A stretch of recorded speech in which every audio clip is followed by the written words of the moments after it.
Hello, it's so nice to see all of you and meet you. I'm Renee Seltzer, and we're going to start covering how to crush your 2022 digital marketing budget. So super excited you're here. And in this presentation, we're not going to only cover budget, but we're also going to cover ways to kind of think about your 2022 strategy and how to get away from being tactical into being strategic. So we're going to cover so much. The beauty of this is that the event is recorded. So we're going to send out a replay at the end of it too, in case you miss anything. But even more than missing anything, it's really about sharing this with your different team members, because that helps you level set. It really is a great webinar to share with a CFO or CEO to really help say, hey, this is what other people are spending in their budget. This is ways to try to get more resources for your group. So it's a great level setting event. So stay with me. You're also going to get some freebies at the end. So really excited that you're here. All right, so just a little housekeeping. The webinar, as I mentioned, is being recorded. We'll send you out the slides, and all participants are muted, but please do type in your questions. We have different panelists that are here to answer your questions, and then we could have some Q&A at the end. So please do ask questions as they go. A little bit about me. I'm Renee Seltzer. I've been doing marketing for over 20 years. I don't even want to say how many more years than 20. I have a digital agency, Ellison, Ellery Consulting, and we also do fractional CMO services. So right now I'm the fractional CMO for the University of Arizona Global Campus and a couple SaaS companies. And then I have 3 wonderful children who are super patient with me as I work through different marketing challenges for clients. So in this agenda, we're going to cover so much, and it's going to feel like you're drinking from a fire hose. But these are kind of the overreaching topics that we're going to cover is changes in buyer behavior, your planning process, budgeting philosophies. And this is different ways to look at your budget, ways, what to consider adding to your budget. We don't want to do, let's just use the same budget we used for last year, because I promise you're probably going to actually be even harder to get the same results if you did exactly what you did last year, because costs on Facebook and Google and all those things are going up. And then the equivalent of that is if you're getting a lot of referrals, then that would even that out. We're going to go through at the very end some benchmarks of what other people are spending their money on. And that's really good. So if once you stay through the end, but once you get to the benchmark part, if you feel like your business is underspending in some of these categories, that's a really good data point to bring back to your CFO or CEO, or just in general, whoever is manager of the budgets, and say, look, this is what other people are spending. So it's really, really important to show benchmarks. And then, like I said, we'll have Q&A time. Budgeting, right? This is a lot of how we feel. The last 2 years have been incredibly rough, and it's hard to think about next year. We just all are thinking about, like, how do we get to Thanksgiving? How do we get to Christmas? How do we just kind of end the year? And it's really hard to think about what's next for next year, right? It's how do we change things around? What we're doing right now isn't working very well, and it's exhausting, and there's a lot of trauma that we're kind of shaking off on top of it.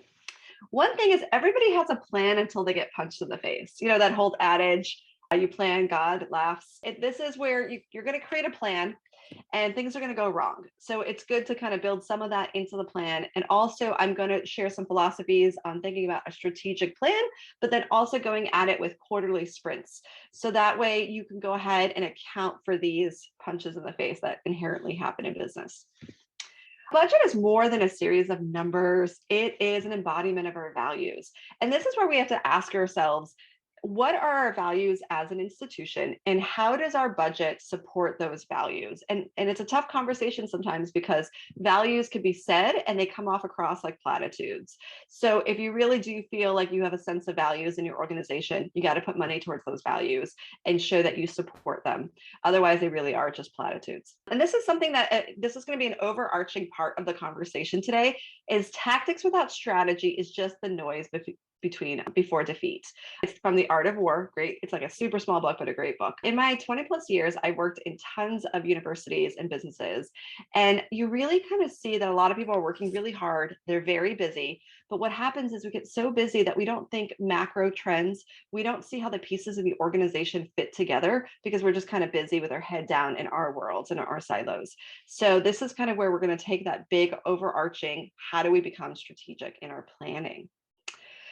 Be data informed with your budgets, right? That's not just pulling reports, but it's really understanding. We take a kind of a step back And it says, be careful not to artificially throttle down the results of poor budgeting.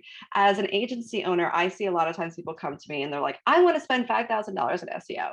And because that was a line item in a budget, right? But if you take a step back and say, what if we did more money in SEO? Could we get a lot more results from that? So we really have to kind of go back at it from not line items in a budget, but if we spent more, especially on channels that we think work really well for us, could we get a lot more? Are you artificially throttling down your results, right? Like this girl going down on a bike. Is this kind of what you're doing because you said, oh, we spent 5,000 last year on SEO, we should spend $5,000 this year again on SEO. But you have to look at it critically. What could I spend on SEO, or what could I spend on certain channels to truly accelerate growth and scale? So that's what we have to kind of think about when we're thinking about budgets. And then we start to put those line items in, right? So we got to kind of think of it that way. But don't artificially throttle down your results because you put the wrong dollar amount to an initiative. So buyer behavior across the board is changing, right? We definitely COVID has sped that up, but the majority of buyers now prefer to discover the value of a product or service on their own. They don't want to sit on your demo. They don't want to talk to your salesperson. So what is a business to do when they don't want to do that? We have to adjust our tactics and strategy all the way across the board. So it doesn't, like, they prefer to find the value. We have to make our websites 24 hours conversion selling machines. And, part of that is that we then have to account for that. So like 80% of sales cycles happens in a digital or remote setting. So that means the person is already deciding if they want to learn more about your product before they get on a demo. They're already pre-sold by the time they get on the demo. That's why you have such good conversion rates by the demo. But we have to get more people engaged and interested to get to that point, right? And that's where marketing has to take on a much bigger lift in your 2022 plan. What can we do to encourage more people to get on the phone, to engage, to make them more buyer ready? And I have some other stats about that in a few moments. So stick with me on those stats. Now that we have to think about, how do we modernize your sales process, rewrite those playbooks, measure key metrics a different way, and stay ahead of trends and adjust your mindset around what really good marketing looks like. So if you don't build that into your plan right now, you're not going to have time or effort or money to do it this year. So you have to build in, we're going to modernize our sales process. And what does that look like? And how does marketing support sales or enrollment, whatever, that looks for you, right? So we're going to talk about like sales enablement materials. And I actually think of it as buyer enablement. How are we enabling the buyer to buy? How are we making them smarter? How are we giving them value? All right, would it be amazing if we had like a money machine just like this, right? Like, oh, I would love it.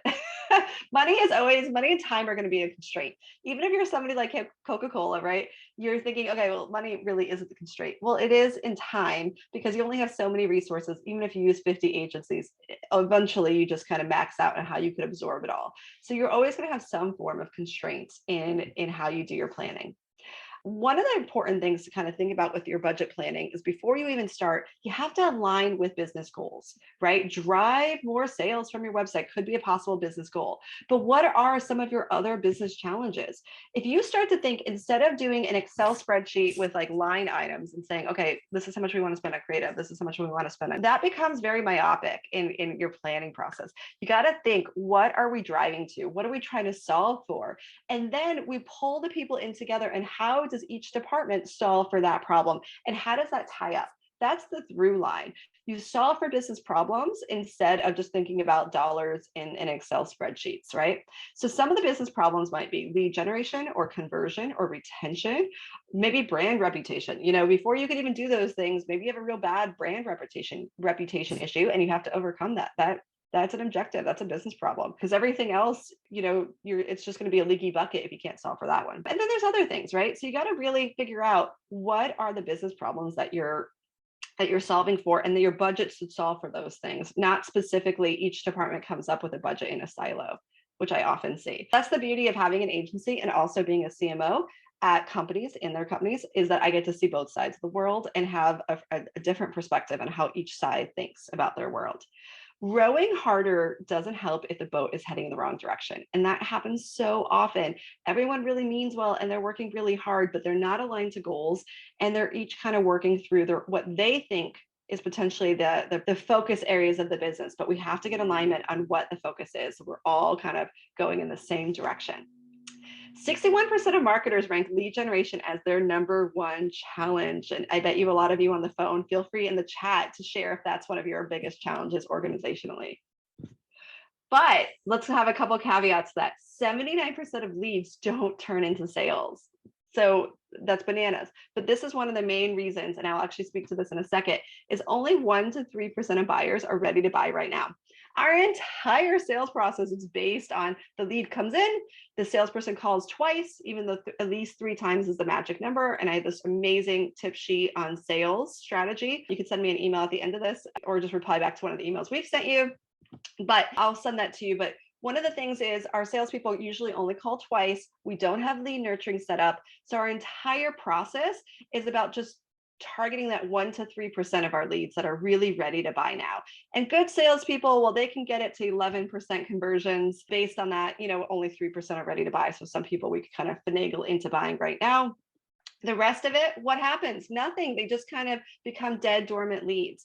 This is why it's so incredibly imperative to budget for lead nurturing and sales enablement and all of these other things to make so when that 97% of people are ready to buy, you have kept up with a relationship with them over time.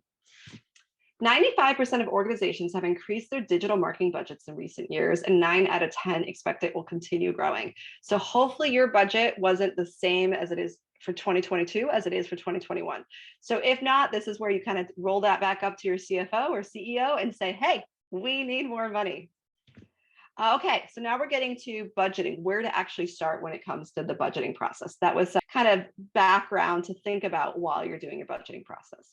At the end of this webinar, you're going to get access to a free template to download. So this has 8 different sheets, and I'll show you at the end what it looks like, but it has things for paid media and organic and content strategy and video strategy. So it has different elements for you to make it a little bit easier. All right, so strategic budget planning. You have to understand the institutional business priorities. So if you're a university or if your president of the college might say institutionally, we want more inclusion. They might say we have a couple different programs. We're acquiring a different campus. Whatever their priorities are, we have to align marketing goals to your CEO or president's priorities. You got to align also to a roadmap, and I'll have a couple questions for your roadmap in just a second. You definitely have to identify what's worked in the past, right? And I have a little thing that says with Google, do no harm. You really want to identify what has worked so you can do more of that and then reserve extra budget to do new things. What are your competitors doing? And you got to decide on the channels and create quarterly plans and 30-day sprints. So we'll cover all of that. Marketing needs to better understand the business roadmap, right? So like right here, do you have product launches coming? Do you have deals and promotions? What big product or events do you have coming up? Are you going to conferences? Do you have mergers, acquisitions, branding changes? You got to try to get that. And I know sometimes CEOs can be a little bit secretive, especially if there's like an acquisition coming or a merger. So what you can do, the way that you can overcome that is maybe just asking, hey, is there anything, I know you can't always share something that we should earmark for in our budget, and then we just don't put a name for it. We call it miscellaneous. And that way they could still be secretive if they need to, but we go ahead and put some budget so we don't have to take budget from other things later in the year, which makes it really, really challenging for us to accomplish our goals. Before you set your budget, make sure your company's aligned on, again, what are the priorities for the business? What initiatives are marketing expected to support? Maybe they're not expected to support all of those initiatives. They probably should be, but it's good to vet that out. All right, you got to sit down, turn off distractions, pull reports, and reflect. And this is really hard to do in today's day and age because the average professional sends 120 emails a day and attends 62 meetings a month. And I would say some of you probably attend even more meetings than that. It's, we don't get paid to write emails or attend meetings, but that is what we spend the majority of our day doing. We don't do deep work anymore. It's kind of bouncing from one meeting to the other. So it makes it really hard to reflect. And I'm going to go through a lot of reflection right now because that's a key part of how to think about last year to next year. You got to be deliberate. You got to let your mind wander. So as a consultant, I have this real big advantage. This quote right here says, you don't need time to have a breakthrough idea, you need space. And space means that you need to be in a quiet space. You need to be away from distractions and you need to let your mind wander. And that's really hard to do in an office setting or with, when you're back to back meetings. You don't have that space to do that. And you got to start asking yourself and questioning assumptions like, why did we do that? And that's something like a 5-year-old asks 1,000 times a day. And as we get older, we don't ask that. Like they've done some psychology testing and adults don't ask the why anymore. You can't uncover new ideas and inefficiencies if you don't think about them, right? You got to start observing, where can this process be better? How can we make it better, right? We spend all of our time doing. We can't learn and observe from others in different departments too, because we don't have the time for it. We're not going to be able to see macro trends or how the pieces fit together if we don't take the time to do it. So really, really important. We have to clear our decks. So we have this on our Instagram. It's really funny. This is Pete Davidson from SNL. And he's asking him how are you doing, man? And he's like, not good, not good. So definitely check that out. It's really funny. But you have to reflect, and you have to reflect on last year and the year before, even if they're really tough to reflect on, right? We're not going to feel good about it, but we have to question assumptions, reflect, and really kind of get in the mindset of being strategic. Right? So marketing budgets, these are all things that they need to include. So a lot of times we forget to include payroll. We forget to include freelancing costs sometimes because we don't know what we don't know. We don't know we're going to hire a videographer later in the year, but we have to make sure that we're not just thinking advertising budget, right? We got to think about, are we spending enough on personas? I often get customers who don't want to spend money on personas and because they just want to get to, I need leads, but we don't know if we're talking to the right people, and you have to have personas that are different for your buyer's journey. So let's say you're a B2B business. You might be optimizing, you could be talking to an HR person, a CEO person, and an engineer differently. And you really have to understand what resonates with them, what doesn't resonate with them, right? So it's really important that we kind of get to that core by doing customer interviews. And the only way that you're going to get customer interviews done is if you budget for them, right? They're expensive and it takes time and space for that too. So and then also there's also all these extra costs that come up throughout the year that we just didn't think to put in our budget. Well, nothing calls productivity like making a request to your CFO for more money. It's awkward. They always say no, and not, you're really kind of just fighting the good fight to get that. So if you can try to put that in now and fight right now while they're thinking of budgets, it's better than trying to do it in June. Lots of times we hear things like, oh, this is a great idea, but we don't have the budget for it. So I'm going to share a lot of great things to consider for 2022 and try to fight for those things in your budget so you don't have to have those awkward June conversations or just say, oh, we can't do lead nurturing because we didn't budget for it.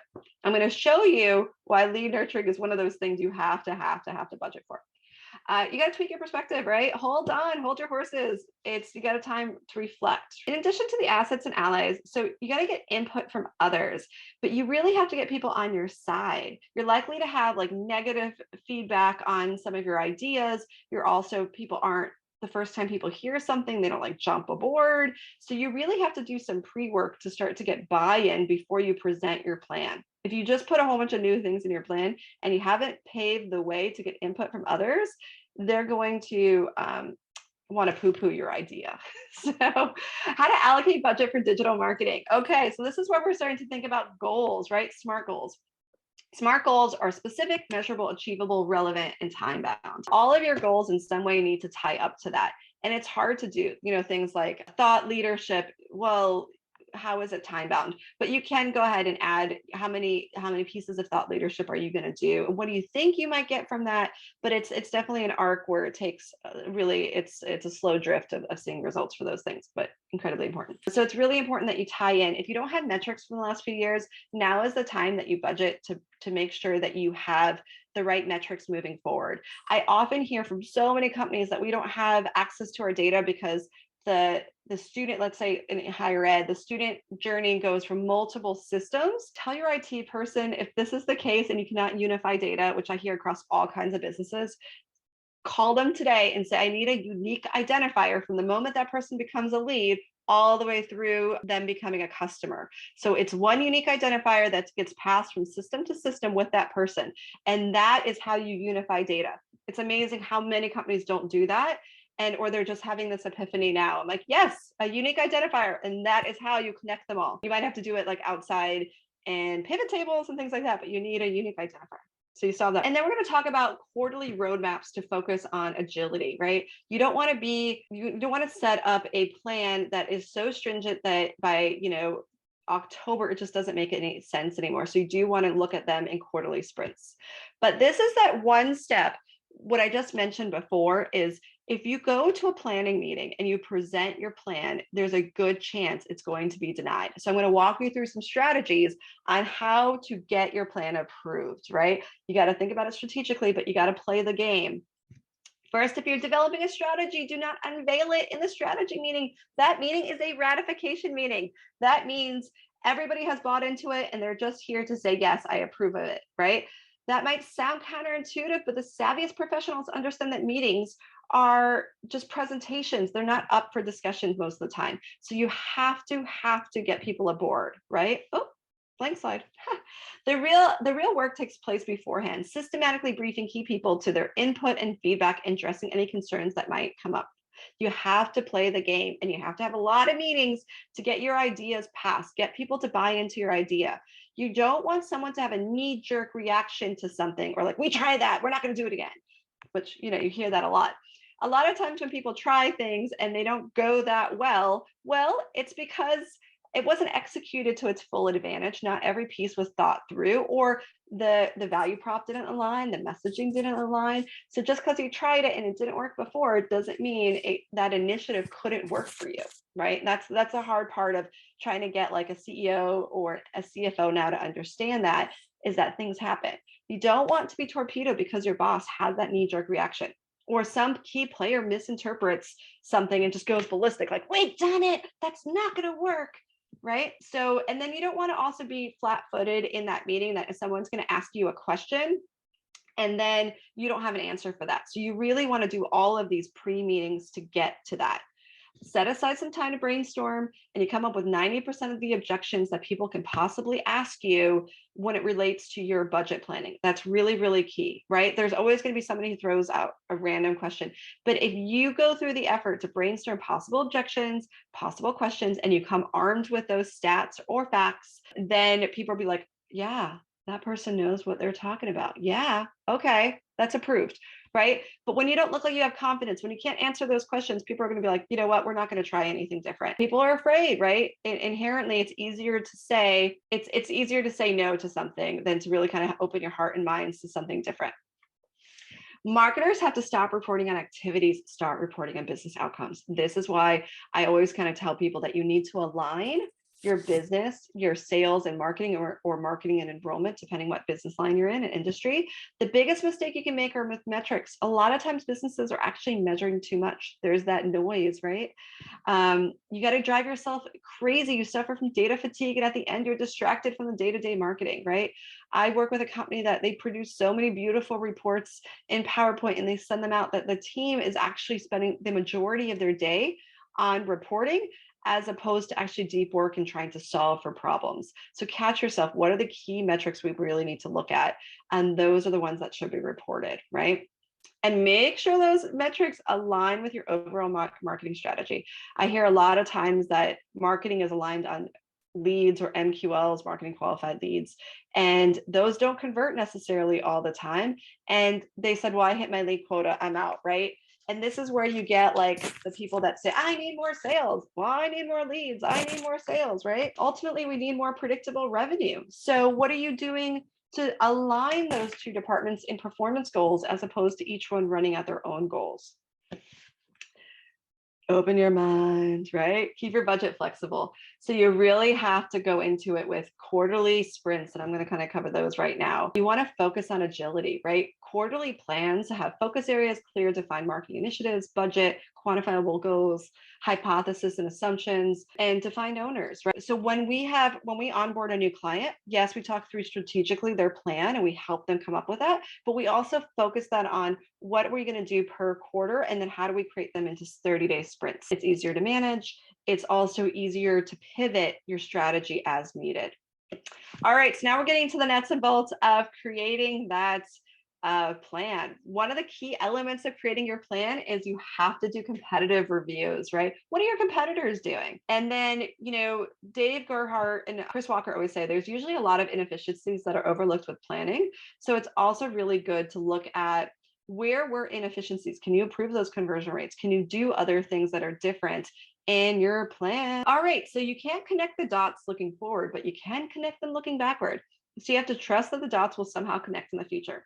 I always say past behavior is a good predictor of future behavior. So, but there's times that I'll see like, okay, I've been converting at 5% and now their goal is set to 7%. I'm like, why do you think you'll hit 7%? They're like, well, that's our goal. We're going to hit it. I'm like, that's not rooted in reality.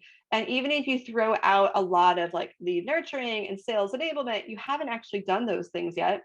So you're bound to fail already at your planning process by creating these kind of inflated goals, because then you feel deflated when you don't hit them. What has been working, right? Which channels drive the best results? Which channels aren't performing well enough? You tried certain channels and they're not producing results. Is it worth removing them completely, cutting back on the budget, or reconfiguring? Maybe you hire an agency to help you if you can't do paid search especially well, or Facebook ads. Maybe this is the time to say, you know what? Let's see if an agency can do better for us. All right, decide on the right channels for your business. And I'm going to cover through a lot of new strategies that you may or may not have in your plan. So let's look at how we can maybe incorporate some of those new channels in there. But we do want to come in the previous slide, it says Google's mantra, do no harm. You have to identify what has been working because that's going to be the framework of your budget next year. All right, so here are some ideas on how to do competitive review. You could do an SEM Rush or iSpot TV. You start to look at what your competitors, also there's a Facebook ads library, start to see where your competitors are, how much are they running ads, to get a sense of where they are. That's really key, to see what they are, because that's going to help inform some of your future planning. All right, beware of the dark social and dark funnels. So if you haven't heard these words before, I'm going to show you how incredibly important they are, right? Okay, so I just saw somebody who has to drop off, but they're asking for the replay, which we'll have. Okay, so this is the dark social, dark funnel. So a lot of times we tie our budgeting plan to attribution. Like, hey, in marketing now, especially in digital, we could attribute so much, but what we don't realize is so much is in this dark funnel. So only 16% of the things that we can look at are attributed, that we really know where they came from, and we clearly can see that. Well, 84% of the conversations that happen and the referrals that happen are in this dark funnel where we don't have exposure. It's through text, it's through calls, it's through email. When somebody asks somebody else, like, hey, I need a new billing system, or I need a new CRM, what works for you? And they find the people that they know could give them that advice. That's all in dark social. You have no idea that's happening. And a lot of times we base our budgets on the things that we could attribute, but we're missing the mark on this big piece right here with 84%, right? So how do you create a budget when you don't have exposure to that? And that's kind of really following some fundamentals on what works, and just really kind of staying true to what works. Let's talk through the philosophy of how you should think about your budget. So there's a 70-20-10 rule, and I'm going to go through it in just a second.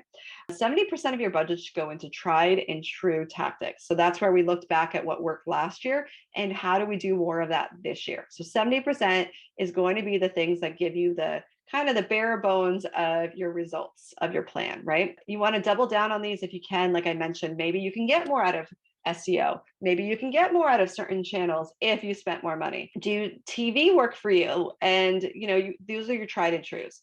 20% are the untapped segments. So these might be things that your competitors are doing when you did your competitive research, but you as an organization haven't tried yet. If you're in higher ed, I'm going to say TikTok ads, you probably haven't tried, are killing it for some schools, and it might be something that you really want to put some money in. And that, that's more of, you don't know what you're going to have. There's some assumptions that it's going to work well for you, but it's not tried and true. So 20% of your budget should really go into this category. All right, you may be disappointed if you fail, but you're doomed if you don't try. So many companies are so afraid to try new things, and they end up not growing and scaling the way that they hoped. So that's really something important to keep aware of, is that you can't grow and scale if you don't do different. I also kind of say, if you're standing at an ocean and you're not moving, right? You're doing the same thing. The ocean is still moving out from under you. So inherently, the marketplace keeps changing even if you stay still. So think of that ground underneath you. And this is 10% of your budget should go to newer channels and testing channels. So if you haven't done YouTube ads before, this is a place to do them, or new initiatives. This is also an area of budget for you to grow your staff. You upskill your staff. You got to put money into sending them to conferences. Now there's a lot of digital conferences. You got to pay for them to have classes. You got to give them the space and time and money for them to upskill. I love this Ford quote. The only thing worse than training your employees and having them leave is not training them and having them stay. There's a lot of times we see in marketing departments, people get stagnant. They've been doing the same thing. They're all out of ideas. And this is kind of you pushing either that employee isn't right for you anymore because they're not coming back with fresh ideas, or you haven't put enough effort into upskilling them. This is something else to consider in your budget, right? Allocate a portion of your budget to existing customers. You have to earmark this money for them. It costs 5 times as much to sign up a new customer than to keep an existing one, right? So if you could reduce your attrition rate by 5%, you can increase profitability from 25 to 125%. How? Because the cost of marketing are sunk costs. We can't recuperate those costs. So if you can keep that customer staying on for much longer, then boom, right? You are more profitable. But a lot of times we spend all of our efforts to constantly churn that wheel and that funnel and get more people in that we kind of ignore our other customers. Most customers leave, 68% of them leave because they think you don't care about them. So that's just bananas. So marketing needs to take a bigger initiative to keep current customers and not just focus on the front end of the ship. And in that process of owning that, they need some budget dollars and they need some time to focus on that. Where to allocate budget to? Okay, so a lot of times people always ask, like, how much do things cost, right? So I'm going to give you a little bit of a cost. According to WebFX, designing a proper website costs anywhere from $23,000 to $175,000, right? And it costs anywhere from $400. I don't know who could pay $400, but to $100,000 in annual upkeep. If you think about the importance of your website, you're doing maybe TV ads, maybe you're doing internet ads, you're doing everything and driving them back up. Once you've done a display ad or you do landing pages or Google ads, then the person's going to type in your brand name and find you, right? But they discovered you some other way, but they're going back to your website. You have to make sure your website is a killer conversion machine. And what does that mean?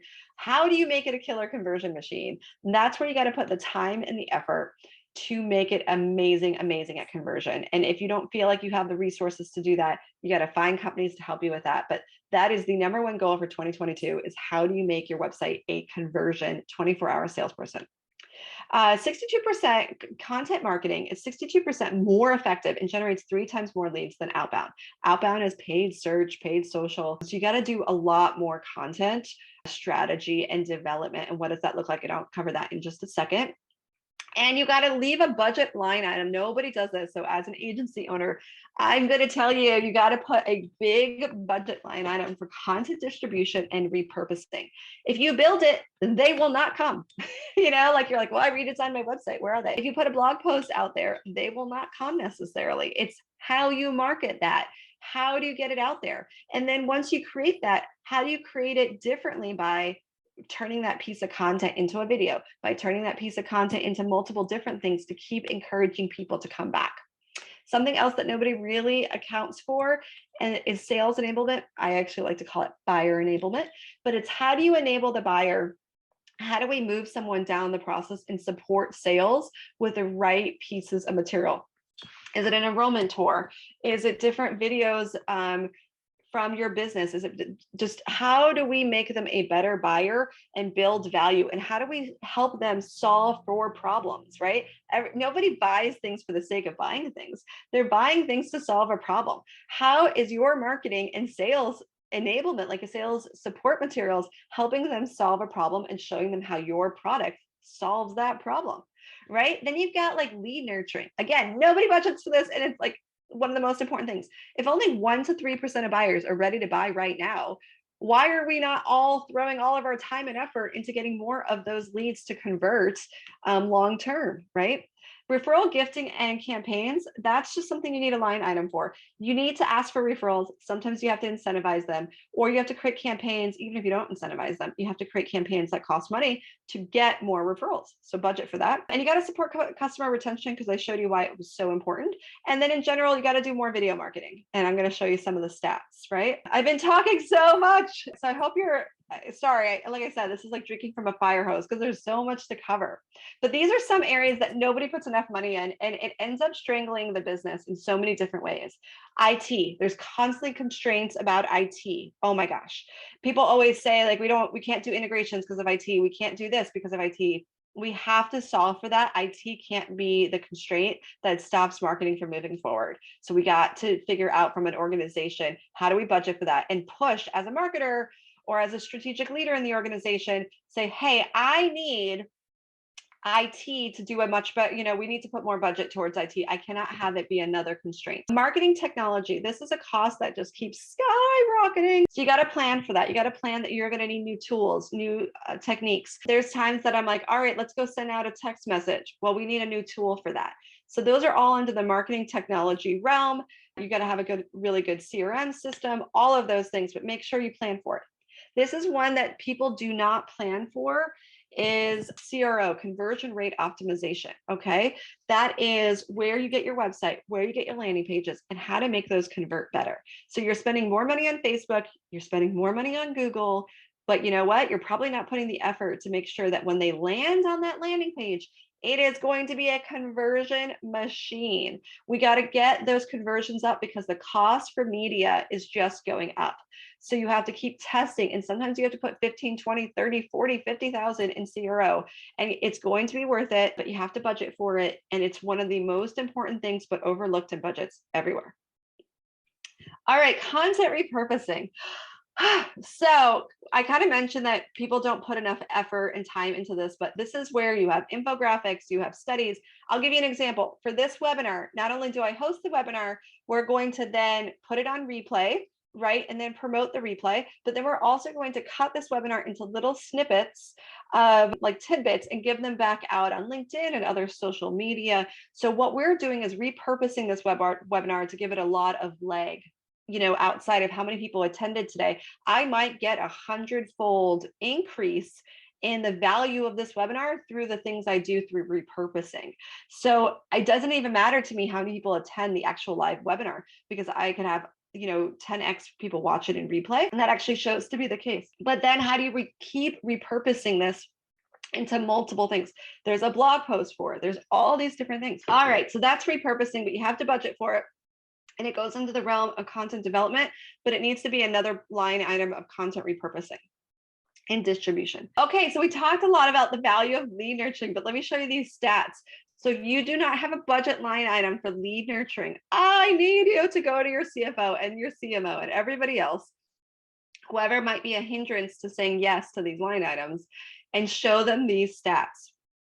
79% of marketing leads never convert into sales. Lead nurturing emails get 4 to 10% response rate between like email blasts, just standalone. So if you're nurturing someone over time and building a relationship with them and showing them social proof and giving value and solving their pain points, you're going to convert a lot more of those leads than if you just randomly sent out the email blast as you thought of them.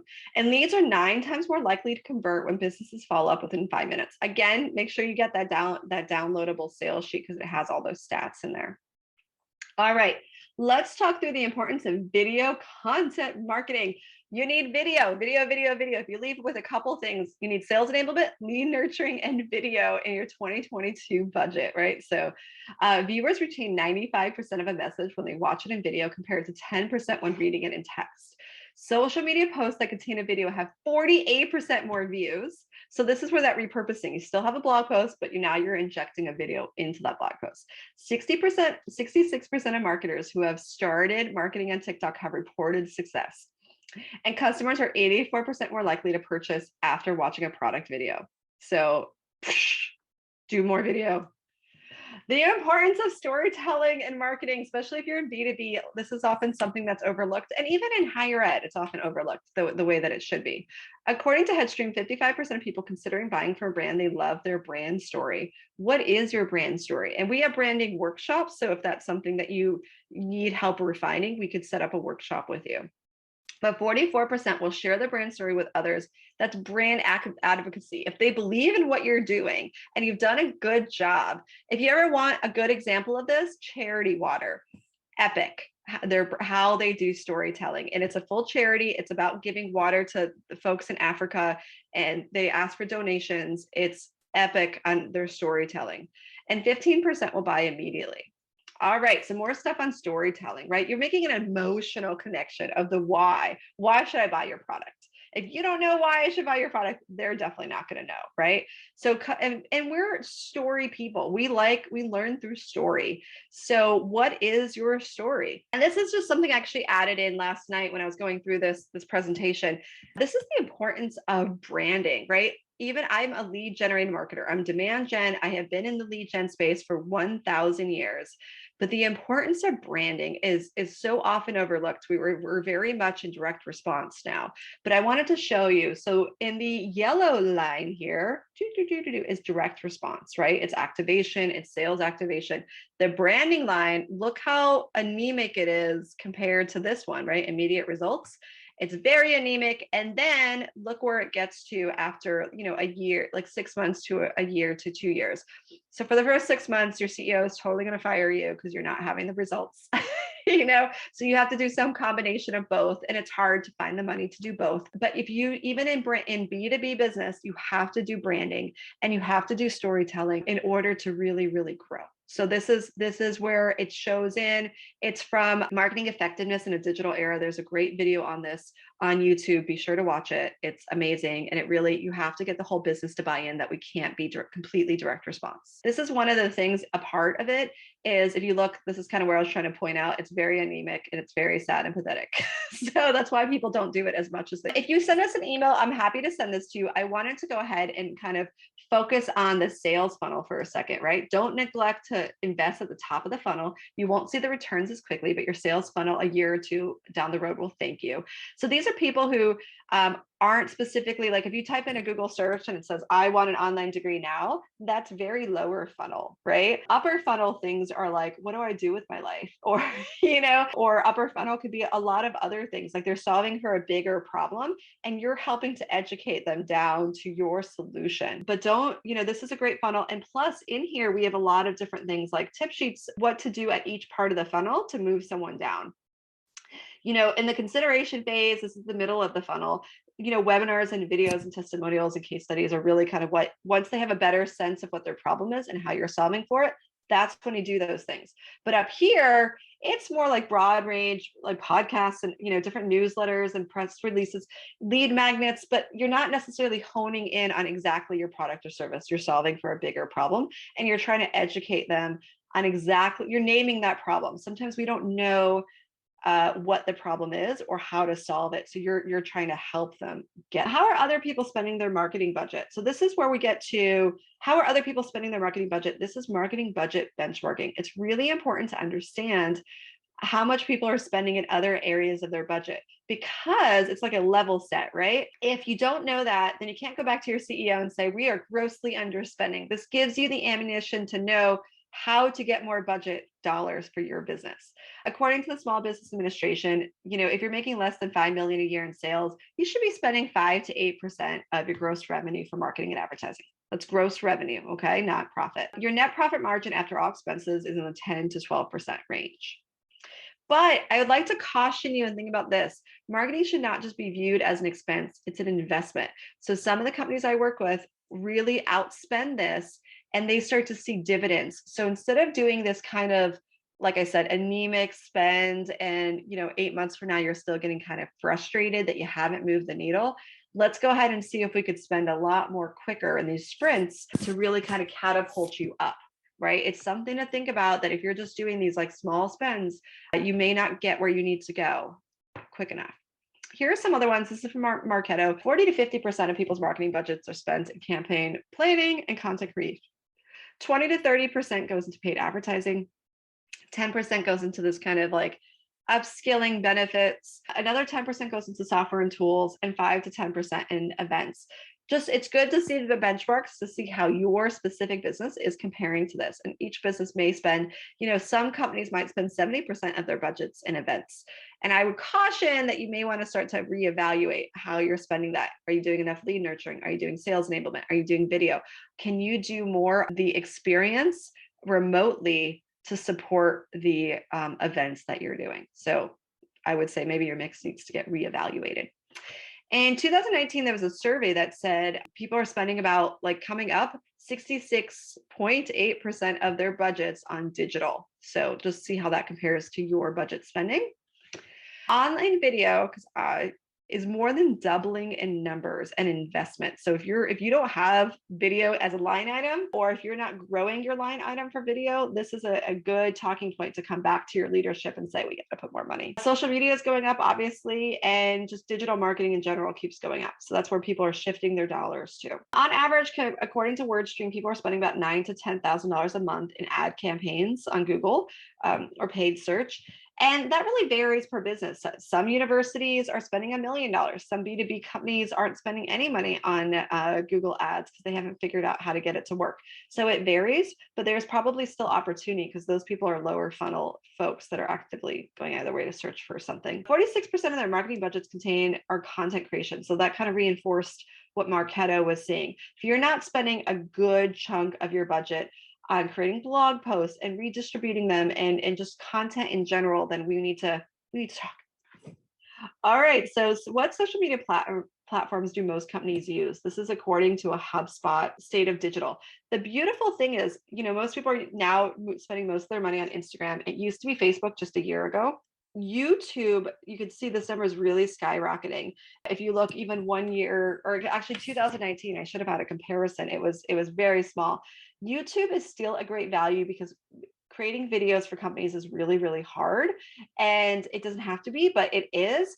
And so you can get really good value, and the majority of people spend time on YouTube. So please consider that one. And I just wanted to show that, here is where TikTok didn't even make this list of where companies are spending their money, right? But look where TikTok is. This is the amount of downloads. So they hit 1 billion downloads. It's one of the fastest growing networks out there. So you really have to think about, how are you spending your money? How do we look at your budgets? And this might be in the 20% or 10% of your budget. But if you kind of target a little bit younger of an audience, TikTok is where you really need to put some effort into. Social networks ranked by active users. So obviously still everyone uses Facebook, YouTube, WhatsApp, Instagram, Facebook Messenger, and there's things you can do on Facebook Messenger like chats and stuff. So really good to kind of know where to put your time and effort. As I mentioned, there's a free download for this. And if you want to schedule a consultation, just kind of talk through a little bit of your budgeting strategy, where you're putting money, where you like to put money, let's chat. What we do as Ellison Ellery Consulting, we craft end-to-end digital experiences, and we have the technical know-how how to execute them. So we are a mixture of creative and coders and everything in between, right? So we do paid media, SEO, we do content strategy and development, and sales funnels, marketing funnels, flywheels, and everything in between. And then we help set all this up in your CRM too. So if you need lead nurturing, we can help you execute that into your CRM too. Thank you for joining. I do want to leave it open if anybody has any Q&A. I'd love to be here to answer any questions, but I do want to thank you for your time. I know it was a lot to throw at you. We're going to send you some emails with the replay, but you could also just reply back to that email with your questions. So feel free to ask your questions. We are here to help in any way that we can, and we work across B2B. People always ask us, who do you work with? And I'm like, well, do you sell to people? And they're like, yeah. I'm like, okay, then we work with you. There isn't an industry we don't focus on because we're ultimately connecting with humans, and humans are humans across different industries. So, well, thank you again for your time. I don't really see any questions, so we're going to drop off, give you a few minutes of your life back to start doing some of that deep work and deep thinking, and make sure you get your budget template. So that's going to be key, and we'll send that out in the email with the replay. Thank you again, and have a good rest of your day. Bye, everyone.